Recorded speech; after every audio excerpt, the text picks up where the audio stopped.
যখনই আমি আমার স্বামীর কাছে যেতে চাইতাম তিনি আমার থেকে দূরে সরে যেতেন। আমি তাকে ভালোবাসা জানাতে গেলে তিনি ঘাবড়ে যেতেন এবং কোনো না কোনো অজুহাতে আমাকে এড়িয়ে চলতেন। বিয়ের প্রায় 1 মাস পর আমি জানতে পারি যে আমার স্বামী একজন সমকামী পুরুষ। আমি নিজের চোখে সবকিছু দেখেছিলাম, কিভাবে আমার স্বামী তার আসল রূপ প্রকাশ করেছিল। আসলে আমি আর আমার ভাই রনি একাই থাকতাম। আমাদের বাবা মা মারা যাবার পর আমিই তাকে একা বড় করেছি। রনি আমার চেয়ে প্রায় 8 বছরের ছোট। বাবা মায়ের মৃত্যুর পর অনেক কষ্টে তাকে পড়াশোনা করেই মানুষ করেছিলাম। এখন সে নিজের পায়ে দাঁড়িয়েছে এবং একটি ভালো কোম্পানিতে চাকরি করে। আমার ভাই আমাকে খুব ভালোবাসে এবং গর্ব করে যে সে আমার মতো একজন দায়িত্বশীল অভিভাবক পেয়েছে, যে নিজের সবকিছু ত্যাগ করেছে শুধু ভাইয়ের ভবিষ্যতের জন্য। এটা সত্যি যে আমি আমার ভাইয়ের জন্যই নিজের সবকিছু বিসর্জন দিয়েছিলাম। কিন্তু একদিন বাজার করে বাড়ি ফিরে দেখি আমার ভাইয়ের সঙ্গে একটি মেয়ে দেখা করতে এসেছে। সেই দিনই আমি বুঝতে পেরেছিলাম যে আমার ভাইয়ের সাথে ওই মেয়েটির বন্ধুত্বের চেয়েও বেশি কিছু আছে। পরে আমি যখন আমার ভাইকে জিজ্ঞেস করলাম ওই মেয়েটিকে, তখন সে সত্যি কথাই বলেছিল, সে মেয়েটিকে অনেক ভালোবাসে। তখন আমি আমার ভাইকে বলেছিলাম, তুই যাকে ভালোবাসিস আমি তার সাথেই তোর বিয়ে দেব। আমার ভাই যাকে ভালোবাসত সেই মেয়েটির নাম ছিল শিলা। শিলা খুব ভালো মেয়ে ছিল এবং আমার ভাইকেও ভীষণ ভালোবাসত। এরপর তাদের দুজনের ব্যাপারে সবকিছু জানার পর আমি নিজেই শিলার মা ও দাদার সঙ্গে তাদের বাড়িতে দেখা করতে গিয়েছিলাম এবং শিলাও আমার ভাইয়ের বিয়ের ব্যাপারে কথা বলেছিলাম। আমি এটা খুব ভালোভাবেই জানতাম যে শিলার মা ও দাদার এই বিয়েতে কোনো আপত্তি হবে না, কারণ আমার ভাই একটি ভালো কোম্পানিতে চাকরি করে। শিলার মা আমার ভাইয়ের সঙ্গে শিলার বিয়ে দিতে রাজি হয়েছিলেন, কিন্তু আমার সামনে একটি শর্ত রেখেছিলেন। সেই শর্তটা শুনে আমি ভীষণ অবাক হয়েছিলাম। আমি আমার ভাইকে বলেছিলাম যে, ভাই, তুই যতদিন নিজের সংসার না করবি ততদিন আমি নিজে বিয়ে করব না। আসলে আমার ভাই যখন কোম্পানিতে চাকরি পেয়ে গিয়েছিল তারপর থেকেই সে আমাকে প্রত্যেক দিন বলতো, দিদি, তুমি আর কতদিন আমার জন্য নিজের সব আশা ও স্বপ্ন ত্যাগ করবে? এবার তো তুমি বিয়ে করো। সে প্রতিদিন আমার বিয়ে নিয়ে আমার সঙ্গে কথা বলতো, কিন্তু আমি তাকে সাফ জানিয়ে দিয়েছিলাম যে সে যতদিন বিয়ে না করছে তার আগে আমি নিজের সংসার করতে পারবো না। কিন্তু সেই দিন যখন শিলার বাড়ি গিয়েছিলাম আমার ভাইয়ের বিয়ে পাকা করার জন্য, তখন সব কথাবার্তা চূড়ান্ত হবার পর শিলার মা আমার সামনে একটি শর্ত রাখলেন। শর্তটা এই ছিল যে তাদের বাড়ির প্রথা অনুযায়ী আমাকে শিলার দাদার সামনে বিয়ে করে তাদের বাড়িতে আসতে হবে, তবেই তিনি শিলার বিয়ে আমার ভাইয়ের সঙ্গে দেবেন। তাদের বাড়িতে নাকি এই প্রথা বহু বছর ধরে চলে আসছে। আমি তখন শিলার মাকে বলেছিলাম, এখনকার যুগে তো এই সব প্রথা আর কেউ মেনে চলে না। তখন শিলার মা জবাব দিয়েছিলেন যে আমি যদি শিলার দাদাকে বিয়ে না করি তাহলে শিলার বিয়েও তিনি আমার ভাইয়ের সঙ্গে কোনোভাবেই দেবেন না। সেদিন শিলার মায়ের এই অদ্ভুত শর্তটা শুনে আমিও আমার ভাই দুজনেই খুব অবাক হয়েছিলাম। আমার কিছু বলার আগেই আমার ভাই শিলার মাকে, অর্থাৎ তার হবু শাশুড়িকে বলেছিল, আন্টি, আজকে আমাদের বিয়ের কথা পাকা করতে পারবো না, আমাদের চিন্তাভাবনা করার জন্য কিছুদিনের সময় লাগবে। সেদিন বাড়িতে এসে আমি অনেক দুশ্চিন্তায় পড়ে গিয়েছিলাম। আমি ভাবছিলাম যে ছেলেটাকে চিনি না, জানি না, তাকে হঠাৎ করে কিভাবে বিয়ে করতে পারি, তার সঙ্গে হঠাৎ করে কিভাবে সংসার করতে পারি। এদিকে আমার ভাই শিলাকে ভীষণ ভালোবাসত, আর আমি যদি শিলার দাদাকে বিয়ে না করি তাহলে আমার ভাই তার ভালোবাসাকে কোনোদিন পাবে না, সে চিরকালের মতো শিলাকে হারিয়ে ফেলবে। এই সব কিছু ভেবে আমি অনেক চিন্তিত ছিলাম। তখন হঠাৎ করে আমার ভাই আমার হাত ধরে বলল, দিদি, তুমি এত কি ভাবছো? আমি চাই না যে তুমি বাধ্যতামূলকভাবে শিলার দাদার সঙ্গে বিয়ে করো, তাও শুধুমাত্র আমার খুশির জন্য। কারণ আমি এত স্বার্থপর হতে পারি না যে নিজের খুশির জন্য তোমার বলিদান দেব। তাই বেশি ভাবনা চিন্তা করে লাভ নেই। ওরা যদি আবার এই প্রথার কথা বলে তাহলে আমি বলে দেব যে আমরা এই প্রথা মানব না। তাতে ওরা যদি শিলার বিয়ে আমার সঙ্গে না দেয় তাহলেও আমার কোনো কষ্ট হবে না, কারণ আমার কাছে আমার দিদি আগে। তুমি আমার জন্য ছোটবেলা থেকে এত কিছু করেছ, আর আজ যখন আমার পালা তখন আমি কিভাবে পেছনে সরতে পারি? ঠিক সেই মুহূর্তে শিলার মা আমার মোবাইলে ফোন করেন এবং ফোনটা আমার ধরার আগেই আমার ভাই ধরেছিল। সে শিলার মাকে বলেছিল, আন্টি, আমি এই বিয়েটা করতে পারবো না। আমি নিজের খুশির জন্য দিদির জীবন বলিদান করতে পারবো না, কারণ আমি জোর করে আমার দিদিকে কারো সঙ্গে বিয়ে করতে বলতে পারি না। আমার দিদি এখন বিয়ের জন্য প্রস্তুত নয়। তখন শিলার মা আমার ভাইকে বলেছিলেন, তাহলে তুমিও শিলাকে চিরকালের মতো ভুলে যাও। তোমার দিদি যদি আমার ছেলেকে বিয়ে না করে তাহলে আমিও আমার মেয়ের বিয়ে তোমার সঙ্গে দিতে পারবো না। আমরা আমাদের প্রথার খিলাফ যেতে পারবো না। আমার ভাই শিলার মাকে অনেক বোঝানোর চেষ্টা করেছিল যে এখনকার যুগে এই প্রথার কোনো মূল্য নেই, কিন্তু তা সত্ত্বেও তিনি পরিষ্কারভাবে আমার ভাইকে বলে দিয়েছিলেন যে তিনি কোনো মতেই শিলার বিয়ে আমার ভাইয়ের সঙ্গে দেবেন না, যতক্ষণ না আমি শিলার দাদার সঙ্গে বিয়ে করতে রাজি হচ্ছি। তিনি এটাও বলেছিলেন যে এই প্রথা নাকি সব মেয়েদের ভালোর জন্যই করা হয়েছে, কারণ আমার ভাই যদি শিলার সঙ্গে দুর্ব্যবহার করে তাহলে আমাকেও কষ্ট পেতে হবে, আর এই প্রথাটা জারি থাকলে নাকি প্রত্যেকটা মেয়ে নিজের শ্বশুরবাড়িতে সুখে থাকবে।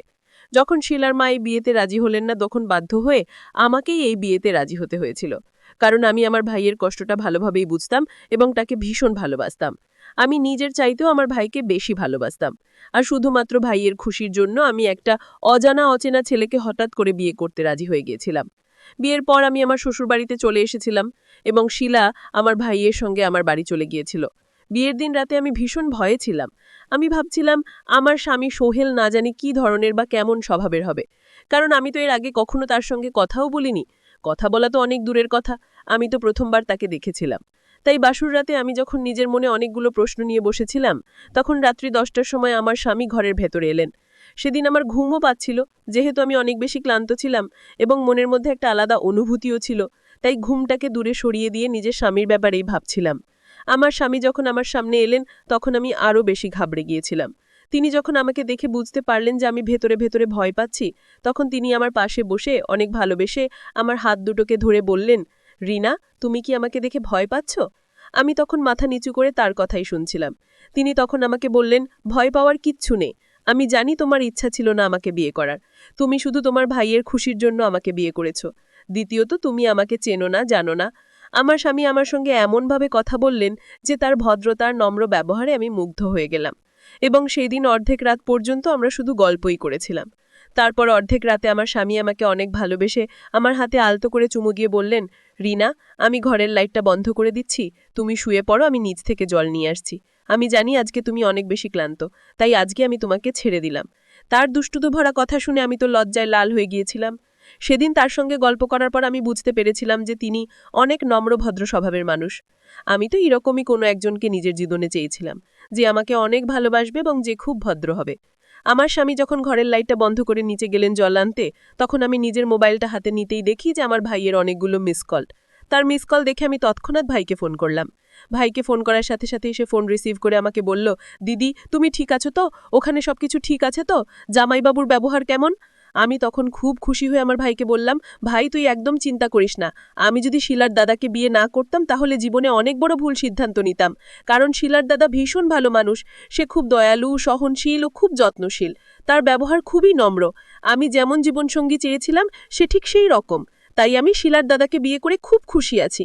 আমি খুব ভালো আছি। আমার শাশুড়ি মাও খুব ভালো মানুষ।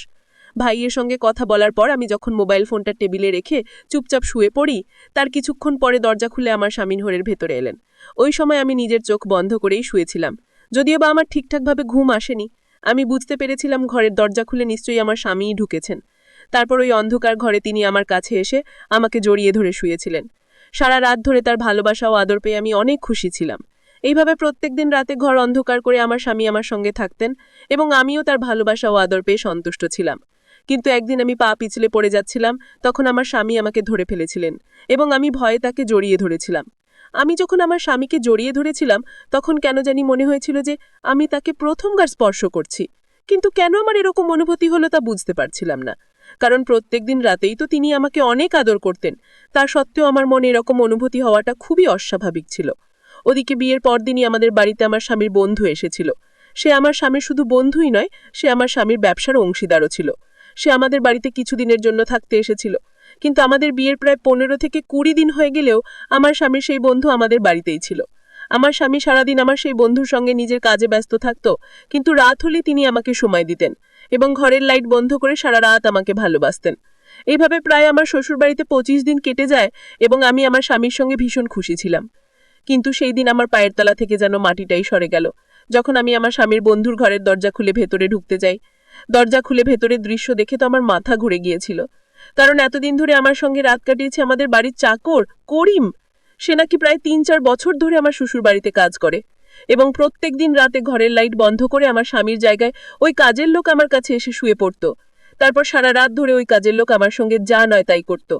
আর এই কারণে দিনের বেলাতে যখনই আমি স্বামীর স্পর্শ পেতাম, তখনই মনে হতো যেন তিনি এক অচেনা পুরুষ। এমনকি দিনের বেলা কখনো আমার স্বামী আমার কাছে আসতেন না। সেদিন নিজের চোখে সবকিছু দেখার পর আমার কাছে সবকিছু পরিষ্কার হয়ে গিয়েছিল। সেদিন যখন ওই ঘরের দরজা খুলেছিলাম, তখন দেখেছিলাম যে আমার স্বামীও আমার সেই বন্ধু বা ব্যবসার অংশীদার দুজনে মিলে এমন এক নোংরামিতে লিপ্ত ছিল যা মুখে বলা যায় না। আমার নামে স্বামী একজন সমকামী পুরুষ ছিল।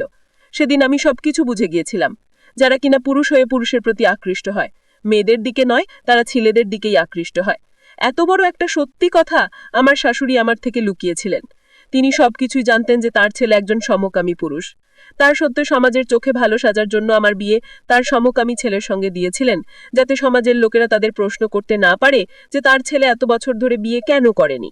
আর আমার শাশুড়ি মা প্রথার নাম করে আমাকে বাধ্য করেছিলেন তার সমকামী ছেলের সঙ্গে বিয়ে করতে। এদিকে প্রত্যেকদিন রাত্রিবেলা আমার স্বামী ঘরের লাইট বন্ধ করে দিয়ে চুপচাপ ঘর থেকে বেরিয়ে যেত এবং নিজের চাকরকে আমার কাছে পাঠিয়ে দিত, যেটা আমি টেরও পাইনি। আর এই কারণে দিনের বেলাতে যখনই আমি স্বামীর স্পর্শ পেতাম তখনই মনে হতো যেন তিনি এক অচেনা পুরুষ। এমনকি দিনের বেলা কখনো আমার স্বামী আমার কাছে আসতেন না। সেদিন নিজের চোখে সবকিছু দেখার পর আমার কাছে সবকিছু পরিষ্কার হয়ে গিয়েছিল। সেদিন যখন ওই ঘরের দরজা খুলেছিলাম তখন দেখেছিলাম যে আমার স্বামীও আমার সেই বন্ধু অর্থাৎ ব্যবসার অংশীদার দুজনে মিলে এমন এক নোংরামিতে লিপ্ত ছিল যা মুখে বলা যায় না। আমার নামে স্বামী একজন সমকামী পুরুষ ছিল।